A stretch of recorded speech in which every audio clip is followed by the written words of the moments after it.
Salut tout le monde, on est le 2 novembre. J'espère passer un beau week-end, bon dimanche.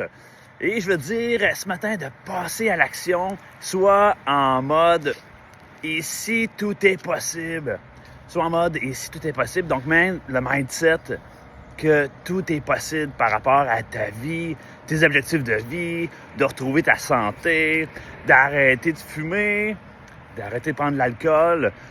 Puis, une chose que je veux te dire, que j'ai remarqué souvent au quotidien, là, tu sais, qu'on arrive le soir, on est comme plus, on dirait, en mode dans notre vie par rapport à qu'est-ce qu'on a compris jusqu'à maintenant. Y a-t-il des choses qu'on regrette? Puis souvent, il y a des gens que je connais, ou même une personne que j'ai déjà connue, elle prenait souvent la marijuana le soir, même pour dormir. Si cette personne-là, cet ami-là, avait pas de potes de marijuana, elle ne pouvait pas dormir.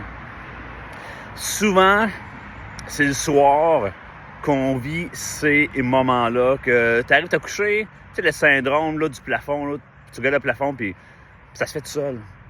Puis là, tu regardes, j'ai pas fait ça. Ah, je m'en veux d'avoir fait ça. Ah, j'ai des regrets, j'ai pas fait ça. Ces choses-là, c'est souvent en fin de journée que ça t'arrive.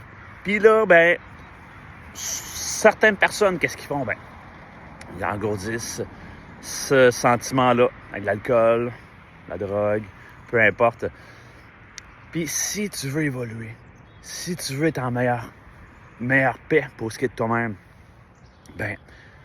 tasse l'alcool, tasse la drogue. Vis ces moments-là, puis c'est sûr que c'est tough. Puis c'est pas le fun.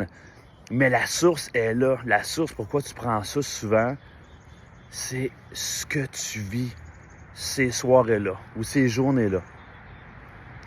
Mais si tu travailles sur toi-même, puis avancer, puis te réaliser pleinement, puis donner la meilleure version de toi-même, c'est ces soirs-là qu'il faut que tu travailles sur toi-même, puis écris.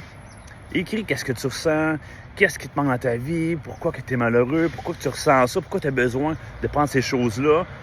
Identifie-les pour commencer. Puis après ça, fais des changements. Parce que c'est pas l'addiction-là ou ces dépendances-là qui vont décider de ce que ça va être ta vie. J'en parle en conférence. Non, c'est pas ça. C'est toi qui mêles de tes peurs, de ces dépendances-là. Puis montre-leur c'est qui le boss. Montre c'est qui le maître de la situation. Puis il vaut mieux vivre pas ces moments-là tout seul, puis prendre le téléphone, appelle quelqu'un. Mais libère-toi. Je te dis, il n'y a pas rien de plus beau que se libérer. C'est vraiment wow. 2025, c'est une très grande libération pour moi, pour ce qui est de ma vie. Les conférences aussi. J'évolue vraiment. Et c'est sûr que c'est pas toujours plaisant de parler, de sortir de la zone de confort, tout ça. Mais le bienfait que ça fait en dedans, puis après ça, t'es rendu plus fort pour continuer à avancer, puis tu viens fier de toi. Tu te dis « Hey, je me suis rendu jusque-là. Qui aurait cru? Je suis rendu plus loin que qu'est-ce que j'aurais pu imaginer. » Ce feeling-là, c'est merveilleux.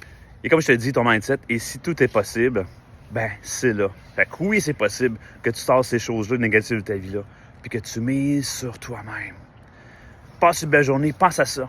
Puis je te le dis, tout est possible. Mise sur toi. Tu es la personne qui va faire de la différence dans ta vie. Bonne journée.